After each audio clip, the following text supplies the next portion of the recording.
it becomes a cool video. I don't know. Anyway, side, right?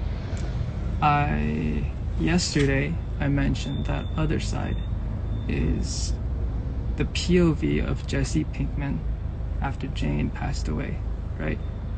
From the overdose that Walt just let her have, right? So he was in this emotional state after that where he went a little bit, he was a little bit belligerent with everything he did. Like he would go out of his way to get in harm's way, right? Like he would go out of his way to try to hurt himself. And then I guess that's where the inspo for that whole hook and poster came from, right? So up to the hook, the sound's very major. The song is like very, very positive, vibey, and it's kind of like it's longing, but it's not really desperate or sad, right? So then he says, what do I say? What are my lyrics? We gotta start from the end of the rap. It goes, do you ever think about me all day if I'm busy? You know, lately, sometimes I'm crazy. But I gotta go home. Wait, what were the lyrics? Hey, somebody tell me what the lyrics were. Yo, I've written so many songs in the past like 12 months that I don't remember. Probably busy all day.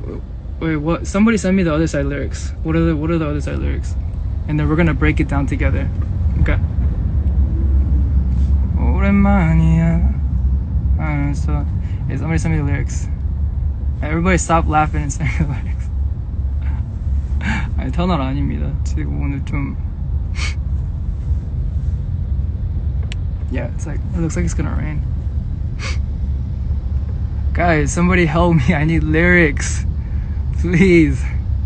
I can't leave the app because then it would turn off the stream. Somebody help me.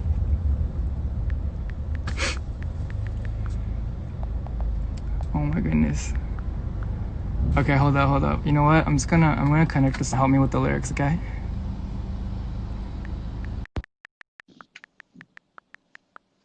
Somebody, anybody find me somebody to love me? Please, somebody help me.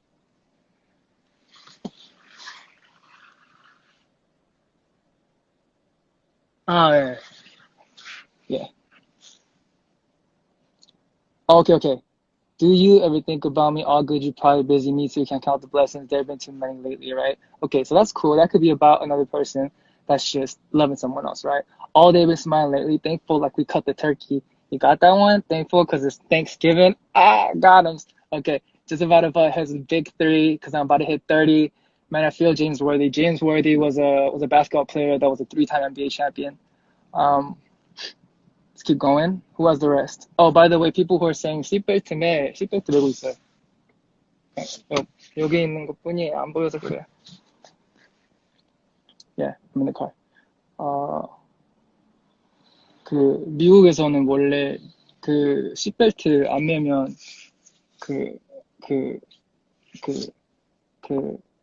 please stop you, right? If you're not wearing seatbelts, like I'm kind of used to it. Okay, here we go. I need before the hook. We could break this down first though while someone's giving me the pre-hook. So sometimes I just call. I know you won't pick up. Can't ever help myself and try. That's about Jesse Pinkman. Every time after Jane passed away, what he would do is just cry himself in a corner and he would constantly just call her just to hear her voice, right? And that broke my heart.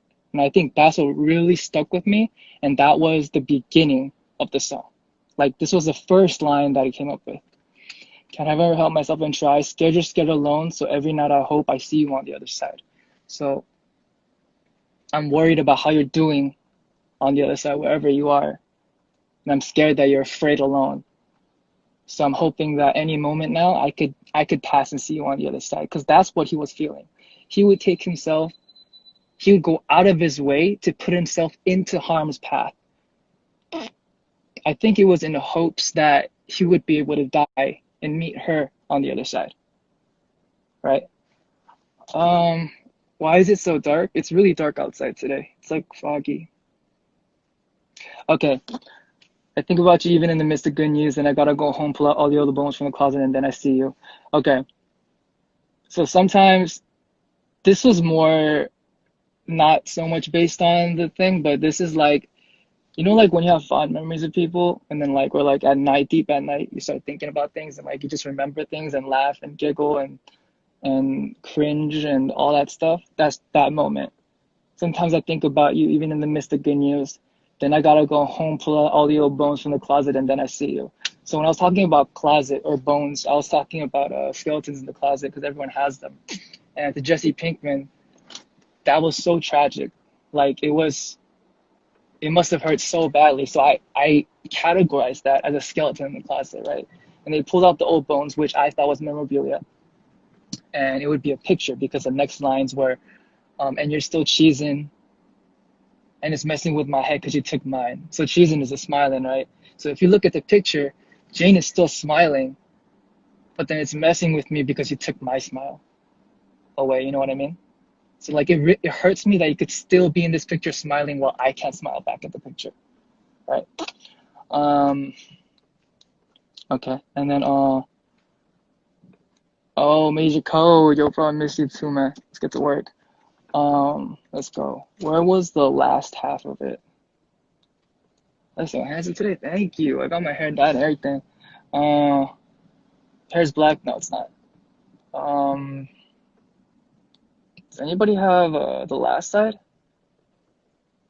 Oh, okay, I kind of remember it. It goes, "Are you sleeping alone? Because if you are, I can meet you there." Right? Once again, going back to Jesse and how he would put himself in the path of harm so that he could maybe meet her on the other side after he dies, right? Because she passed away. He doesn't feel like living anymore. I'm sleeping alone and it's killing me anyway. So the fact that he has to sleep alone without her is killing him anyway. So I might as well just go meet you on the other side right now. Uh, it kills me inside when I hate that you're gone, and when I lie in the dark alone, I die a little every time I reach out and it's cold. So that's kind of self-explanatory, right? I hate that you're gone, and when I lie in the dark alone, when he's about to sleep in the dark alone, I die a little every time I reach out and you're not there like you used to be. And that's why it's cold, right? So that's just the whole definition of, or the whole explanation of the song. And I thought it was like pretty self-explanatory. But I guess like songs like 50 Proof are a little bit more to the point and more self-explanatory. And maybe that's something that I gotta work on. Because what they say about lyrics in Korea is that they have to hit once you hear it. Like it can't be like something that's up for interpretation. You have to be very solid. That's why in a song called Chocolate, I wrote chocolate 녹아도 맛은 같은 것처럼 널 위한 내 마음은 변하지 않아. So like that says chocolate, just like how it tastes the same when it melts, even though our love may change over time, my love for you at the core, at the taste of the chocolate is still the same. Right? And that hits in like one hit. Very like super to the point. But maybe I gotta like be a little bit more like, oh, what's my hair? My hair is this color. It's like beige. So yeah. Yeah. That was the other side. And the LA trains already did the whole Kronos must die thing. Like at the beginning, I thought it was a little bit too dark. So that's, to be completely honest, I had it written out on YouTube, and I was just gonna release it, but then like I was thinking like, I don't know how people are gonna take this. Someone might take offense to this, but then I kind of just like after having gone through what I've gone through, I've kind of figured that I should just live my life for myself and be open about myself. And people that don't accept me or have a problem with me, um, cool. Like if you can tell me something and tell me why you have a problem with me, and I can understand like, oh, like maybe I was misinformed, I was ignorant, I needed more education on that specific topic or that specific thing of why you're angry at me, then cool, we could talk it out. We could hash it out. I'm definitely open to understanding more about the world because I'm not perfect. I don't know everything.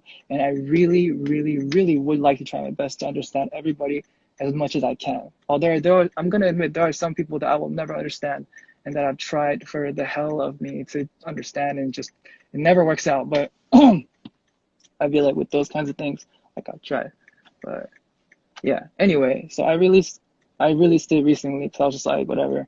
And Cronus Must Die was the hit of that song because everything else came out super smooth.